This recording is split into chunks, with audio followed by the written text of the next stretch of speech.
Hello friends, कैसे हैं आप सब लोग। स्वागत है आपका मेरे यूट्यूब चैनल लिटरेचर क्वेस्ट में। आज की इस वीडियो में हम जो हमारी इंडिया की पहली शिक्षा नीति है यानी कि राष्ट्रीय शिक्षा नीति 1968 उसके बारे में जानेंगे कि इस नीति को क्यों बनाया गया, इस नीति के क्या उद्देश्य थे और इसका क्या प्रभाव पड़ा हमारी शिक्षा प्रणाली पे। तो चलिए स्टार्ट करते हैं। तो सबसे पहले की जो नेशनल पॉलिसी ऑन एजुकेशन 1968 की शिक्षा नीति थी, ये भारत की पहले शिक्षा नीति थी। एक्चुअल में क्या हुआ, जब इंडिया आज़ाद हुआ उसके बाद काफ़ी सारे आयोग बनाए गए, जैसे कि आपको जानकारी होगी राधा कृष्ण आयोग बनाया गया, मुदालियर आयोग है, कुठारी आयोग है मेनली, और यूजीसी है आपका। और उसके बाद ये समझ में आया, लोगों को ये आवश्यकता महसूस हुई कि जो शिक्षा है, शिक्षा ही किसी देश को आगे बढ़ाने का नींव है। इसलिए 1968 में इंदिरा गांधी जी के कार्यकाल में इस नीति को लागू किया गया।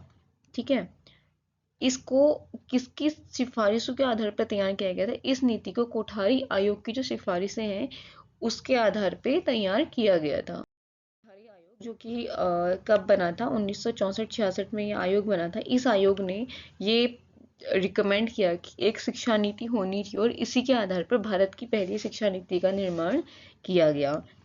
एंड इसके बाद ये शिक्षा नीति क्या थी, मतलब क्यों, ये किस चीज़ को इसने बेस माना था? तो इस नीति ने क्या बोला था, जो एजुकेशन और शिक्षा है वो सामाजिक, सांस्कृतिक और आर्थिक विकास का आधार माना था इसने शिक्षा को।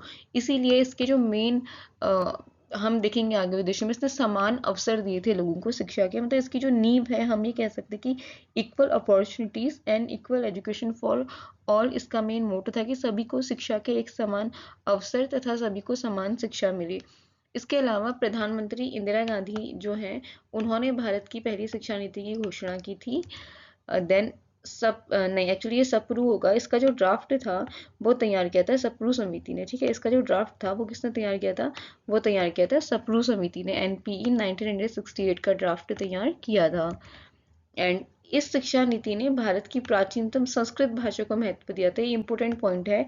इसने क्या बोला था 1968 में कि जो टीचिंग है, मतलब जो हमारी संस्कृत भाषा है उसको शिक्षण में लाया जाए, ये इसने बोला था। और इसी पॉइंट को उठा के यूज़ किया गया है जो 2020 की हमारी नई एजुकेशन पॉलिसी है, वहाँ पे भी जो एंशिएंट लैंग्वेजेस हैं उनको इम्पोर्टेंस दिया गया है। तो ये पॉइंट आपके लिए इम्पोर्टेंट हो जाता है। तो इसमें मेन हमने कौन सी बातें जानी अभी तक जो हमारी एग्जाम पॉइंट ऑफ व्यू से इम्पोर्टेंट होती हैं? पहला, कि ये भारत की पहली शिक्षा नीति थी। ठीक है। दूसरा पॉइंट, इसको कोठारी आयोग की सिफारिश के आधार पर तैयार किया गया था। थर्ड पॉइंट, इसका ड्राफ्ट किसने तैयार किया था? सप्रू समिति ने। फोर्थ पॉइंट, प्रधानमंत्री इंदिरा गांधी उस समय पे मतलब उनके कार्यकाल में इसको लागू किया था। तो क्वेश्चन ऐसे पूछा जा सकता है कि 1968 की जब शिक्षा नीति लागू हुई थी उस समय भारत के प्रधानमंत्री कौन थे? तो श्रीमती इंदिरा गांधी। एंड पांचवा पॉइंट, कि ये जो किस नीति की, अगर क्वेश्चन ये आता है कि किस शिक्षा नीति के आधार पर संस्कृत को पाठ्यक्रम में शामिल करने की रिकमेंडेशंस दी गई थी, तो वहां पे हमारा आंसर होगा 1968 की शिक्षा नीति। अब थोड़ा सा बात करते हैं एजुकेशन पॉलिसीज़ के बारे में इंडिया के पर्सपेक्टिव से। इंडिया में कौन कौन सी एजुकेशन पॉलिसीज़ अभी तक आई हैं? तो पहली आई थी आपकी 1968 में, जिसके आज हम इस टॉपिक में बात कर रहे हैं। देन उसके बाद आई थी 1986 की शिक्षा नीति आई थी, जिसमें भी काफ़ी सारी रिकमेंडेशंस हुई थी, जैसे कि जेएनवी और साक्षरता अभियान, ऑपरेशन ब्लैक बोर्ड, ये सारी चीज़ें इसमें इंक्लूडेड थी। उसके बाद 1986 की ही शिक्षा नीति को कुछ एडिट एडिट तो नहीं कहेंगे, मतलब इसमें कुछ बदलाव लाने के लिए प्लान ऑफ एक्शन आया था 1992 में।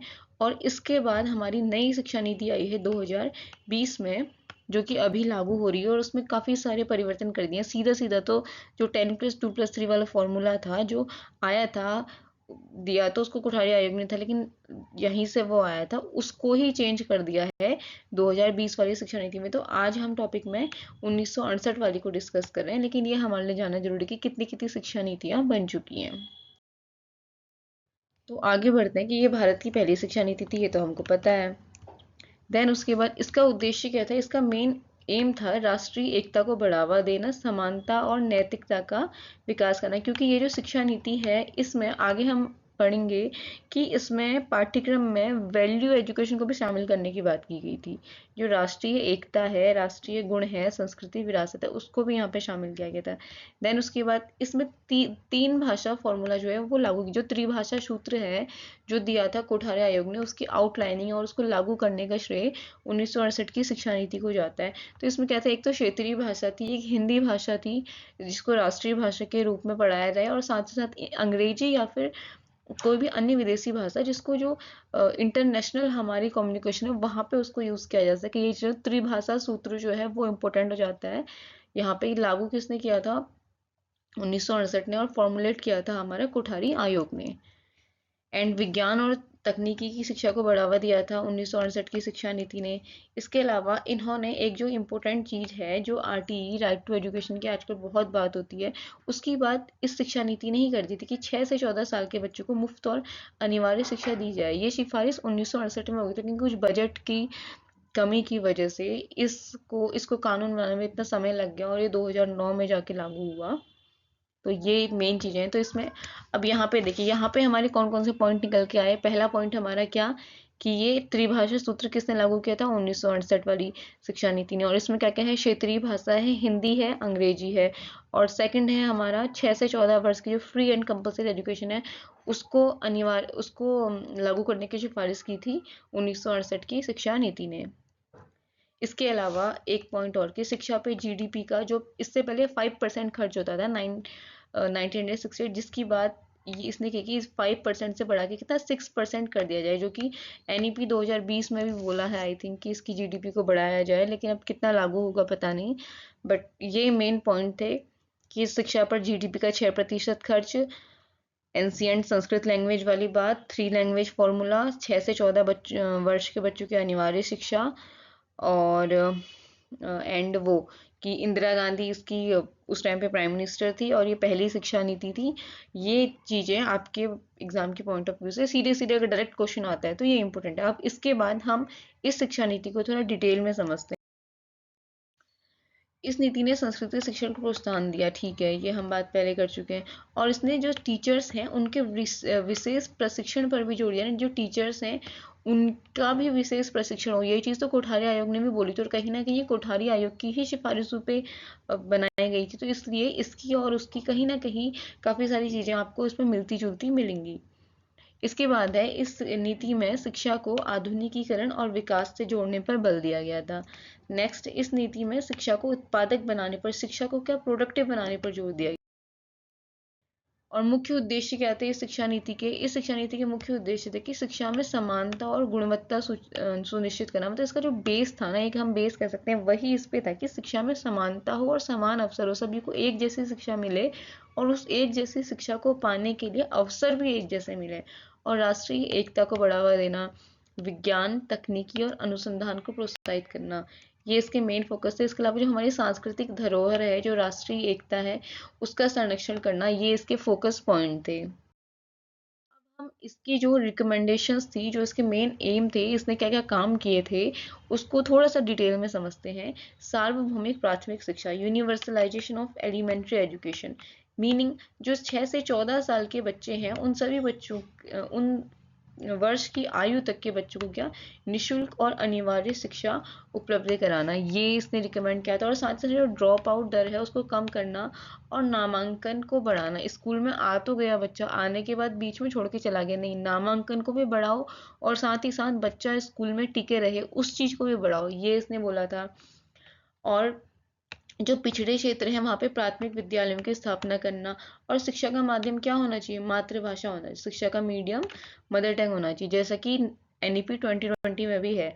तो ये सारी ही चीज़ें कहीं ना कहीं एक दूसरे से लिंक्ड हैं, तो अगर आप इस तरीके से लिंक करके पढ़ोगे तो आपको बहुत अच्छे से समझ में आएगा।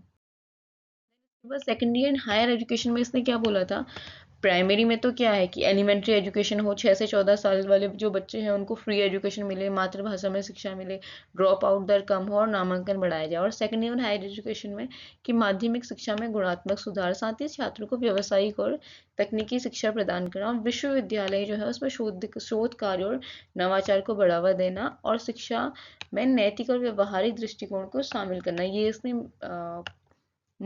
सेकेंडरी और हायर एजुकेशन यानी कि माध्यमिक और उच्च शिक्षा education for women and weaker section, इसकी भी बात इसने की थी। इसमें क्या था कि महिला साक्षरता को प्राथमिकता देना इसके रिकमेंडेशंस थे। मेनली जो एससी, एसटी और ओबीसी और विकलांग वाले बच्चे हैं उनके लिए विशेष सुविधाएं होनी चाहिए, ये इसने बोला था। और महिलाओं को शिक्षा के माध्यम से सशक्त बनाया जाए, ये रिकमेंड किया था। और साथ जो ग्रामीण और अल्पसंख्यक समुदाय के क्षेत्र हैं वहाँ पे जो स्कूलों की संख्या है उसको बढ़ाया जाए, वहाँ पे स्कूल खोले जाएं, ये रिकमेंडेशंस थी।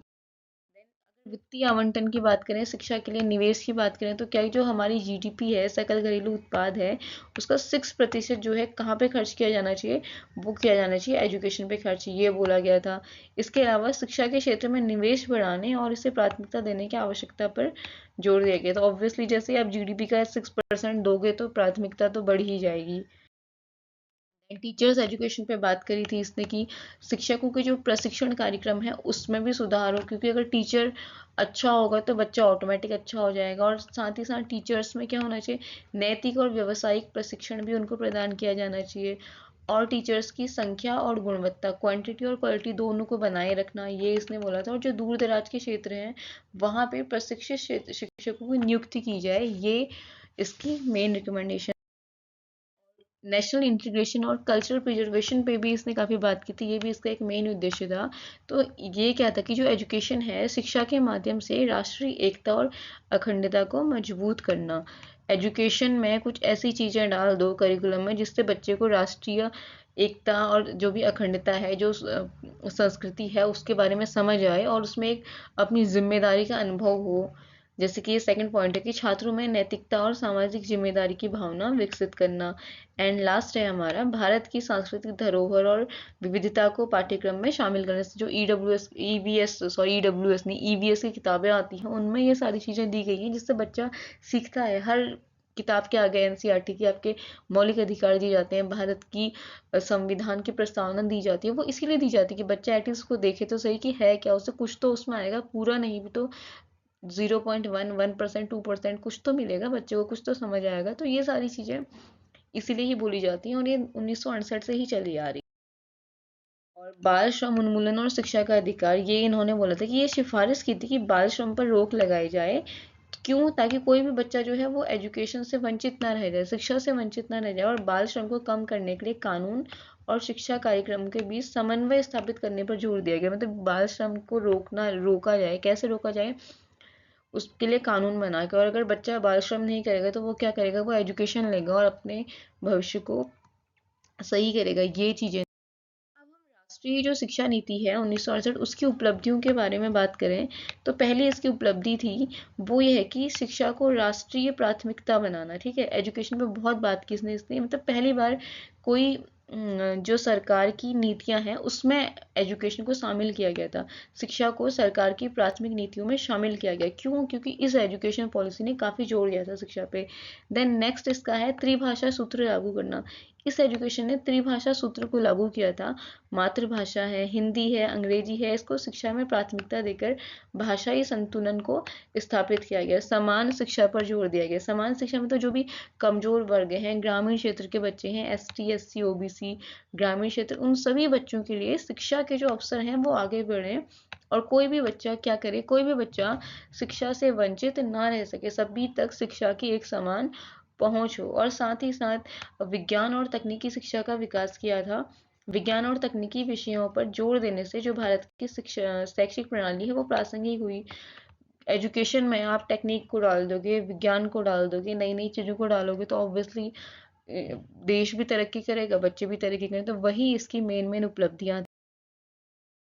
नेक्स्ट पॉइंट है हमारा राष्ट्रीय एकता को बढ़ावा। इस एजुकेशन पॉलिसी की एक उपलब्धि है कि इसने राष्ट्रीय एकता को बढ़ावा दिया था। कैसे? जो पाठ्यक्रम है उसमें जो भारतीय संस्कृति है और उसके मूल्य हैं उनको शामिल कर दिया गया, जिससे बच्चों में राष्ट्रीय एकता को जानने का मौका मिला और उनमें राष्ट्रीय एकता की भावना विकसित हुई। शिक्षकों की स्थिति में सुधार किया गया। कैसे हुआ? टीचर्स को ट्रेनिंग दी गई, उनकी जो आर्थिक और सामाजिक स्थिति है वो सुधरी और उनकी गुणवत्ता में सुधार आया, ये इसकी एक उपलब्धि है। एंड शिक्षा का विकेंद्रीकरण, मतलब जो केंद्र और राज्य है उसके बीच में एक ब्रिज का काम किया एजुकेशन पॉलिसी को लेके, शिक्षा की नीति को लेके, जिससे शिक्षा अधिक व्यापक हुई। यानी कि शिक्षा नीतियां बनाएगा तो केंद्र और उसको लागू करने का काम होगा राज्यों का अपने अपने अपने राज्य में। तो ये सारी इसकी उपलब्धियां थी।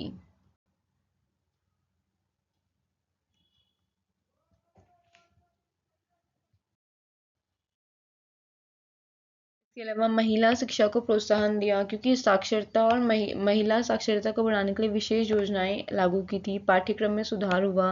नैतिक और सामाजिक मूल्यों को पाठ्यक्रम में जोड़कर शिक्षा को प्रासंगिक बनाया गया था। और शिक्षा के लिए वित्तीय आवंटन की बात करें तो वही कि जीडीपी का 6% इसने एजुकेशन पे खर्च किया था। और शैक्षणिक संस्थानों का विस्तार किया। देश भर में स्कूल और कॉलेजों की संख्या बढ़ाई, खास तौर पर ग्रामीण क्षेत्र में, क्योंकि ग्रामीण क्षेत्र ही सबसे ज़्यादा पिछड़े हुए थे। वहीं पे एजुकेशन को मेनली लाना, तो वहाँ पे एजुकेशन के इंस्टीट्यूशंस को खोला गया, जिससे क्या हुआ कि सभी तक शिक्षा आसानी से पहुंच गई। तो ये था आपका एनपी 1968। आई होप कि आपको बहुत अच्छे से समझ आएगी। मेनली इसमें ध्यान रखने लायक बातें क्या हैं, मैं आपको एक बार फिर से आपका रिवीजन करवा देती हूँ। पहला, ये भारत की पहली शिक्षा नीति थी। सेकंड पॉइंट, इंदिरा गांधी ने लागू की थी। थर्ड पॉइंट, आपका कोठारी कमीशन की सिफारिशों पे ये लागू बनी थी। फोर्थ पॉइंट, इसका ड्राफ्ट सप्रू समिति ने तैयार किया था। फिफ्थ, यूनिवर्सलाइजेशन ऑफ एजुकेशन इसका मेन एम था। इस 6 से 14 साल के बच्चों को समान शिक्षा के, मतलब निःशुल्क एवं अनिवार्य शिक्षा की बात की गई थी। 7वां पॉइंट, संस्कृत लैंग्वेज की बात की गई थी। 8वां पॉइंट, जीडीपी पे 6% खर्च हुआ था। 9वां पॉइंट है इसका, महिला साक्षरता की बात करी थी। एंड नेक्स्ट पॉइंट है हमारा, इसमें त्रिभाषा सूत्र जो है उसको उसको लागू किया गया था। नेक्स्ट पॉइंट है कि इंदिरा गांधी ने इसको लागू किया था। तो ये चीज़ें ही मेन मेन है, मेन आपका इसी से ही क्वेश्चन आएगा। इसके अलावा कुछ चीज़ें अदर हैं तो वो भी मैंने आपको इस वीडियो में बता दी है। आई होप ये वीडियो आपके लिए हेल्पफुल रहेगा। Thank you for watching and best of luck for your exams.